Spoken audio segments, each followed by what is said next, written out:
Watch your Excellency. Drake সাহেবকে তুমি কি খবর পাঠিয়েছো? স্মরণ হইতেছে না। এত বড় স্পর্ধা তোমার যে আমার রাজ্যে আমারই আশ্রয় বাস করে আমারই দেশে ব্যবসায় লিপ্ত থেকে আমার আদেশ তোমরা অবহেলা করো। আমার অনুমতি না নিয়ে কাশিম বাজার কুঠিতে তুমি বহু অস্ত্র আমদানি করেছো। ড্রেক জানিয়েছে কলকাতার দুর্গ সংস্কার কিছুতেই স্থগিত রাখবে না। তোমরা ভেবেছো এই ঔদ্ধত্য আমি নীরবে সহ্য করব? আর এভাবেই ইংরেজদের ঔদ্ধত্য এবং অপমানজনক আচরণ অসহনীয় হয়ে উঠতে থাকে নবাব সিরাজের কাছে। বাংলার মসনদে বসার অল্পকালের মধ্যেই সিরাজের সঙ্গে ইংরেজ ইস্ট ইন্ডিয়া কোম্পানির শুরু হয় দ্বন্দ্ব। কিন্তু এই সংঘর্ষের সূচনা ঠিক কবে হলো? কেনই বা ইংরেজ কোম্পানির সঙ্গে তিনি বিরোধে জড়িয়ে পড়লেন? এই সমস্ত প্রশ্নের উত্তর সন্ধানেই আমাদের তলিয়ে দেখতে হবে প্রায় ৩০০ বছর আগেকার ইতিহাসের কালগর্ভে থাকা ঘটনাগুলিকে, যে ঘটনা প্রবাহই একসময় জন্ম দিয়েছিল পলাশির রক্তে রাঙা ইতিহাসের সেই অধ্যায়ে।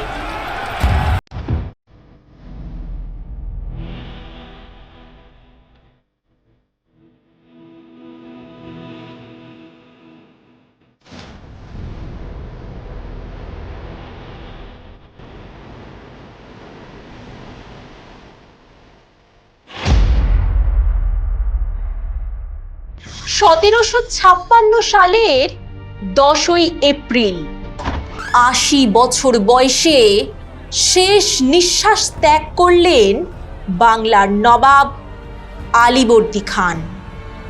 মৃত্যুর পূর্বে তিনি তার আদরের নাতি সিরাজকে বাংলার সিংহাসনের পরবর্তী উত্তরাধিকারী মনোনীত করে যান। তবে নবাবের গদিতে বসার কিছুদিন পর থেকেই একের পর এক ঘটনাকে কেন্দ্র করে ব্রিটিশ কোম্পানির সঙ্গে বিরোধে জড়িয়ে পড়লেন নবাব সিরাজউদ্দৌলা। সিরাজ যখন মসনদে বসেন তখন তার প্রতি আনুগত্য প্রদর্শনের ত্রুটি রাখেনি বাংলা, বিহার, উড়িষ্যার প্রজাবর্গ। এ সময় প্রচলিত প্রথা অনুযায়ী অন্যান্য ইউরোপীয় বণিকেরা নবাবকে উপঢৌকন পাঠালেও ইংরেজ বণিকেরা এরকম কোনো উপঢৌকন বা নজরানা পাঠায়নি। ইংরেজদের এরূপ অবাধ্যতা সিরাজ মানবেন কেন? অসন্তোষ দানা বাঁধতে শুরু করলো তখন থেকেই। নবাব সিরাজের ব্রিটিশ বিরোধী মনোভাবের কারণ খুঁজতে গিয়ে যে প্রাথমিক সূত্রটির উল্লেখ না করলেই নয় তা হল ১৭৫৬ ১ জুন আর্মেনীয় বণিক খোজা ওয়াজিদকে লেখা সিরাজের এই চিঠিটি। এতে লেখা ছিল, ইংরাজ তাড়াইব। আমার রাজ্য হইতে ইংরাজ তাড়াইবার ৩টি যুক্তিযুক্ত উদ্দেশ্য আছে। প্রথম কারণ এই যে উহারা সুদৃঢ় দুর্গ নির্মাণ করিয়াছে, সুবৃহৎ পরিখা খনন করিয়াছে, তাহা বাদশাহী সাম্রাজ্যের চির প্রচলিত আইন কানুনের সুপ্রতিষ্ঠিত বিধানাবলীর বিপরীত কার্য। চিঠির বয়ানের প্রথম সূত্রটি ধরে নবাব ও কোম্পানির স্বার্থ সংঘাতের যে কারণটির উপর আলোকপাত করব সেটি হলো বেআইনি দুর্গ নির্মাণ। দাক্ষিণাত্যে ইঙ্গো ফরাসি যুদ্ধের অজুহাতে ইংরেজ ও ফরাসি বণিকরা যথাক্রমে কলকাতা ও চন্দননগরে দুর্গ নির্মাণ শুরু করে। নবাবের নির্দেশে ফরাসিরা দুর্গ নির্মাণের কাজ বন্ধ করলেও ইংরেজরা তার কথায় বিন্দু মাত্র কর্ণপাত করেনি। এই ঘটনা সিরাজ এবং কোম্পানির মধ্যেকার সম্পর্ককে আরো তিক্ত করে তোলে। এবার আরো একটি কারণের কথা বলবো, যার জন্য ইংরেজরা নবাবী হুকুম অমান্য করে নবাবের রোষানলে পড়েছিল। দস্তকের অপব্যবহার। আরো একবার খোজা ওয়াজিদকে লেখা সিরাজের চিঠিটির দিকে চোখ রাখা যাক। কোম্পানি বিনা শুল্কে বাণিজ্য করিবার জন্য দস্তক নামক যে পরোয়ানা পাইবার অধিকারী, উহারা তাহার অপব্যবহার করিয়া অনধিকারীকে দস্তকের ফল লাভ করিতে দিয়া বাদশাহী শুল্কের ক্ষতি করিতেছে।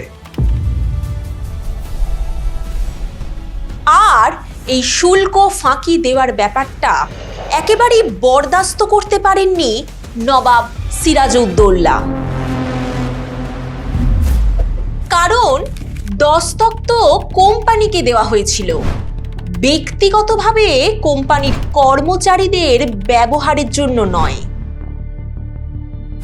সিরাজের বারংবার আপত্তি জানানো সত্ত্বেও কোম্পানি তার কথা অগ্রাহ্য করলে নবাব ক্ষিপ্ত হয়ে ওঠেন। পদে পদে অপমানিত হতে হতে ইংরেজ কোম্পানির প্রতি সিরাজের অসন্তোষ ক্রমে বেড়েই চলেছিল। আর এই অসন্তোষের আগুনেই ঘি ঢালল কৃষ্ণদাসের কলকাতা পলায়নের ঘটনাটি। সে প্রসঙ্গে আসব, তবে তার আগে সিরাজের চিঠির এই অংশটি একবার পড়ে শোনাই। যে সকল বাদশাহী কর্মচারী কৃতকার্যের নিকাশ দিবার দায়িত্ব হইতে অব্যাহতি লাভের মতলব করে, উহারা তাহাদিগকে নিজ অধিকার মধ্যে আশ্রয় দিয়া ন্যায় বিচারের বাধা প্রদান করিতেছে। ঘটনাটা একটু খুলে বলি। ঢাকার দেওয়ান রাজবল্লভের পুত্র কৃষ্ণদাস সরকারি কোষাগার থেকে প্রভূত পরিমাণে অর্থ আত্মসাৎ করে কলকাতায় ইংরেজ কোম্পানির কাছে আশ্রয় নেয়।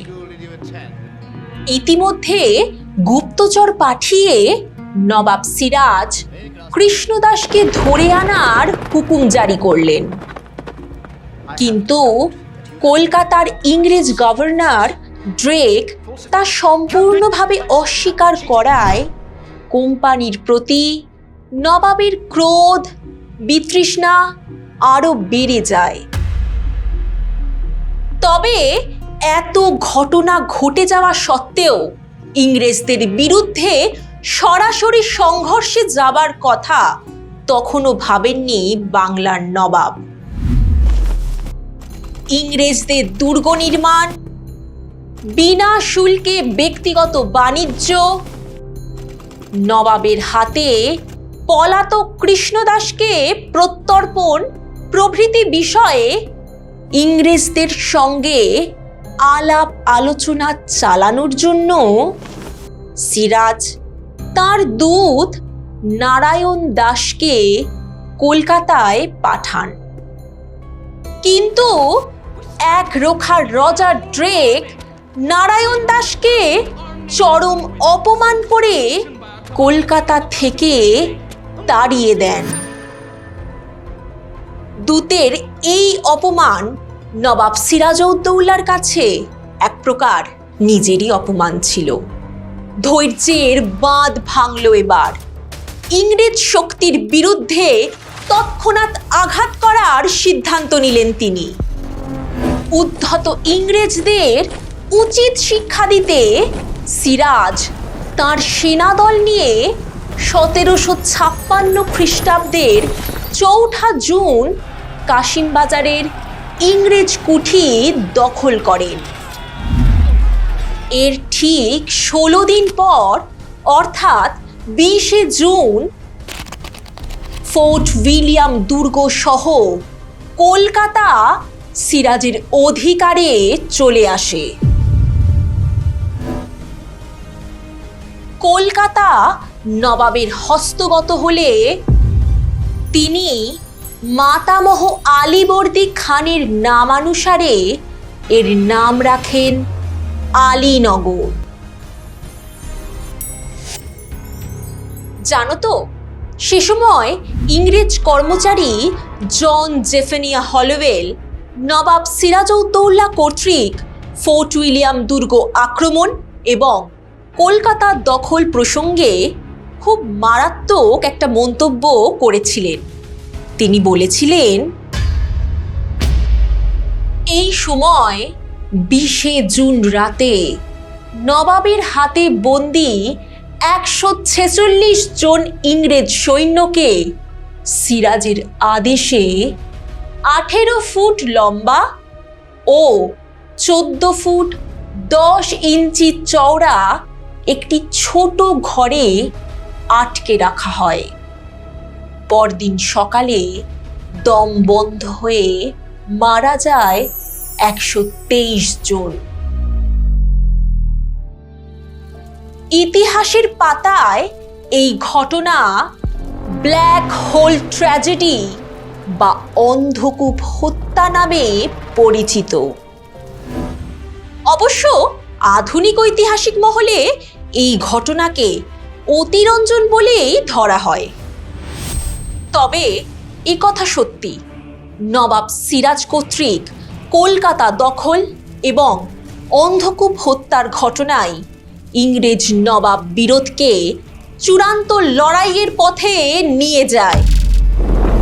এ সমস্ত নানান ঘটনার ঘাত প্রতিঘাতে ইংরেজ কোম্পানি এবং নবাব সিরাজউদ্দৌলার সম্পর্কের চরম অবনতি ঘটলে মাদ্রাজের গভর্নর রবার্ট ক্লাইভ এবং অ্যাডমিরাল ওয়াটসন কলকাতা পুনরুদ্ধারে অগ্রসর হন।